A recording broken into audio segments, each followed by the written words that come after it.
जय गजानन, जय श्रीमन्नारायण, जय आदिशक्ति माता। ओम नमः शिवाय। नमस्कार मेरे प्रिय भक्तों। आज हम आपके समक्ष प्रस्तुत कर रहे हैं आषाढ़ मास महात्म्य की 9वीं कथा।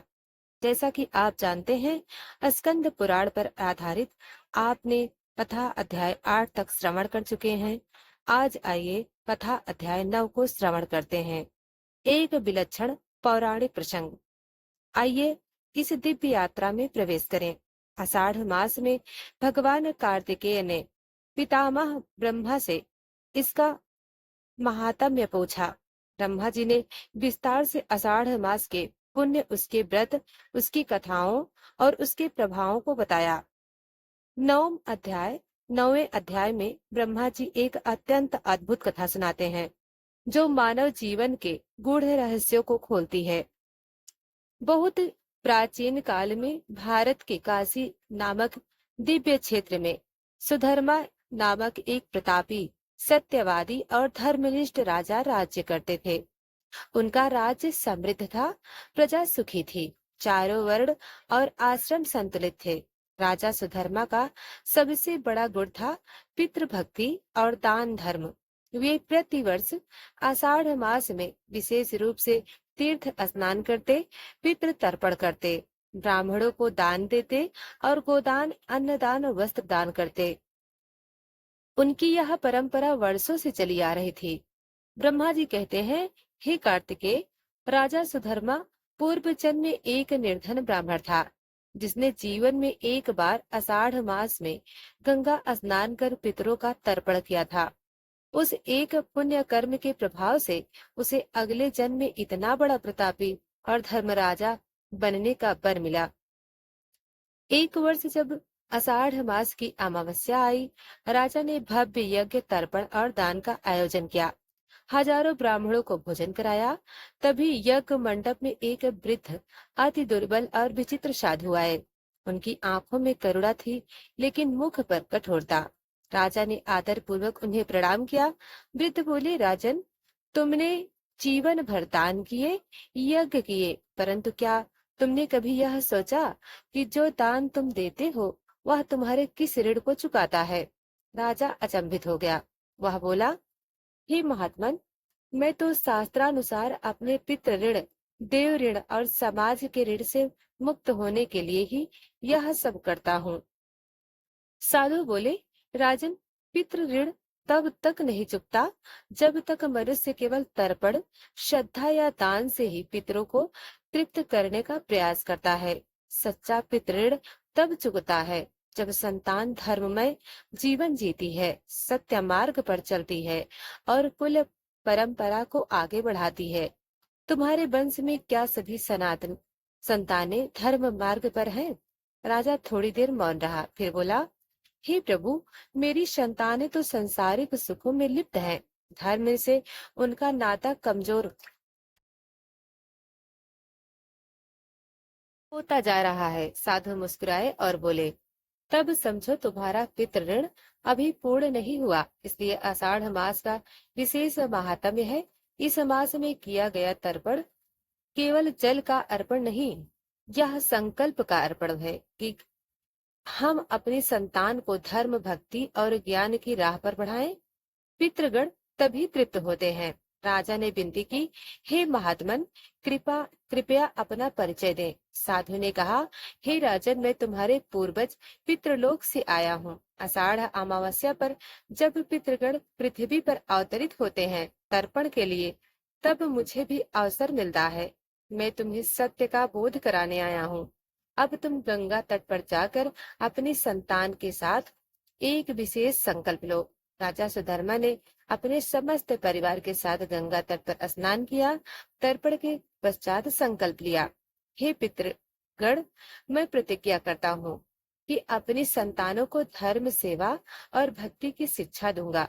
उनके अंदर सत्य, करुणा और संयम का बीज बोऊंगा। हे पितरों, आप तृप्त हो। ब्रह्मा जी कहते हैं, हे कार्तिकेय, जैसे ही राजा ने यह संकल्प लिया, आकाश में दिव्य ज्योति प्रकट हुई। पितृगण बोले, प्रकट होकर आशीर्वाद देने लगे।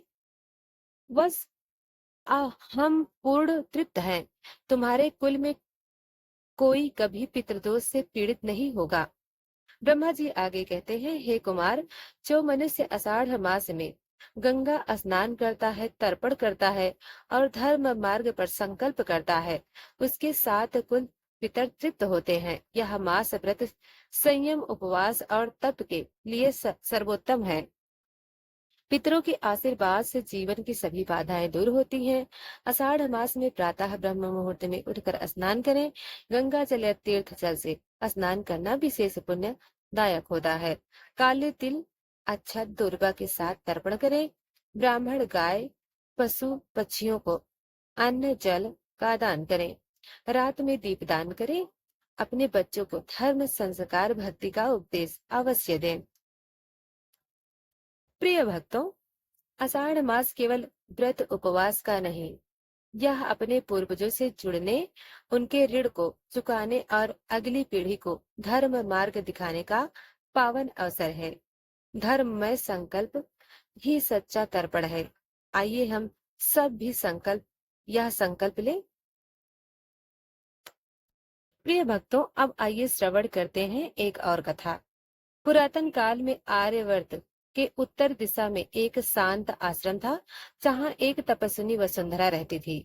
वे विद्वान, संयमी और परम पितृ भक्त थी। उन्होंने विवाह नहीं किया था, परंतु पितरों की सेवा में उनका जीवन समर्पित था। हर वर्ष आषाढ़ मास के आरंभ होते ही वे विशेष नियम से व्रत रखती। प्रातः काल गंगा स्नान, तिल और जल से पितृ तर्पण, ब्राह्मणों को भोजन कराना, निरंतर जप करना। उनका तप इतना प्रखर था कि स्वयं पितृलोक के देवता भी प्रसन्न हो उठे। पितृलोक में एक सभा आयोजित हुई। महर्षि अत्रि बोले, देखो, वसुंधरा का तप पृथ्वी पर बिरले ही कोई इतना पितृ सेवी होता है। उसकी साधना से हम तृप्त हैं। दूसरे पितृ बोले, परंतु पृथ्वी पर उसके कुल में अब कोई वंशज नहीं है जो आगे हमारे नाम का तर्पण करे। क्या हमारा वंश समाप्त हो जाएगा? तब पितामह ब्रह्मा प्रकट हुए और बोले, आषाढ़ मास का अद्भुत पुण्य देखो। मैं पृथ्वी पर उसे विशेष वर देने जा रहा हूँ। एक दिन तपस्या करते हुए वसुंधरा के सामने आकाश से दिव्य प्रकाश उतरा। ब्रह्मा जी प्रकट हुए और बोले, वत्से वसुंधरे, तुम्हारी तपस्या ने समस्त पितृगण को तृप्त कर दिया है। तुम्हें इच्छित वर मांगने का अवसर है। वसुंधरा ने विनती भाव से कहा, हे पितामह, मेरा कुल निर्वंश हो गया है। मेरे पितरों का भविष्य क्या होगा? क्या तर्पण करने वाला कोई न रहेगा? ब्रह्मा जी बोले, आषाढ़ मास में तुम्हारे इस तर्पण के प्रभाव से तुम्हारे कुल में अगले युग में पुण्य आत्मा वंशज जन्म लेंगे। हे वेद पाठी, तपस्वी और धर्मनिष्ठ होंगे। तुम्हारे पितर अनंत युगों तक स्वर्ग में निवास करेंगे। आषाढ़ मास की यही विशेष फल, यह केवल एक जीवन का नहीं, अनंत जन्मों का कल्याण करता है। ब्रह्मा जी के जाने के बाद वसुंधरा ने और भी कठोर व्रत आरंभ किया। आषाढ़ अमावस्या को उन्होंने विशेष पितृ संतोष व्रत किया। 108 तुलसी पत्रों से जल अर्पण, काले तिल मिश्रित तर्पण, ब्राह्मण, गाय, गौओं और कुत्तों को भोजन, वृद्धों और अनाथों की सेवा। उस दिन आकाश से अमृत वर्षा हुई। पितृगण पुनः प्रकट हुए और बोले, बस वसुंधरा, तुम्हारी संतान रहित सेवा भी महान है। जो मनुष्य तुझे देखेगा उसे भी पुण्य मिलेगा। कई वर्षों तक वसुंधरा के पश्चात वसुंधरा ने शरीर का त्याग किया। उसके शरीर से प्रकाश की एक दिव्य धारा निकली और पितृलोक में प्रवेश कर गई। पितरों ने सम्मान पूर्वक उनका स्वागत किया। ब्रह्मा जी बोले, वसुंधरे, अब से तुम पितृगणों में एक विशेष स्थान प्रतिष्ठित हो। भविष्य में तुम्हारे नाम से स्त्रियां आषाढ़ मास में वसुंधरा तर्पण करेंगी। ब्रह्मा जी कार्तिकेय से कहते हैं, हे कुमार, इसलिए कहा जाता है कि आषाढ़ मास में यदि कोई स्त्री या पुरुष तिल, जल, दूर्वा, तुलसी पत्र से पितृ तर्पण करता है तो उसके कुल के सभी पितृ प्रसन्न होते हैं, आशीर्वाद देते हैं। जो वसुंधरा व्रत करता है वह सौभाग्य, संतति और मोक्ष प्राप्त करता है। प्रिय भक्तों, आषाढ़ मास केवल पुरुषों के लिए नहीं, स्त्रियों के लिए भी अत्यंत पुण्यकारी है। संतति रहित स्त्रियां भी पितरों को तृप्त कर सकती हैं। यह पवित्र मास समस्त कुल की रक्षा करता है। प्रिय भक्तों, आषाढ़ मास की यह रहस्यमयी कथा आपको कैसे लगी? अगर कथा ने आपकी आपको छू लिया हो, आपके दिल को छू लिया हो, तो वीडियो को लाइक करें, चैनल को सब्सक्राइब करें और कमेंट करके जरूर बताएं। आगे हम आषाढ़ मास की और दिव्य कथाएं आपके लिए लाएंगे। जय पितृदेव, जय सनातन धर्म, जय श्रीमन नारायण।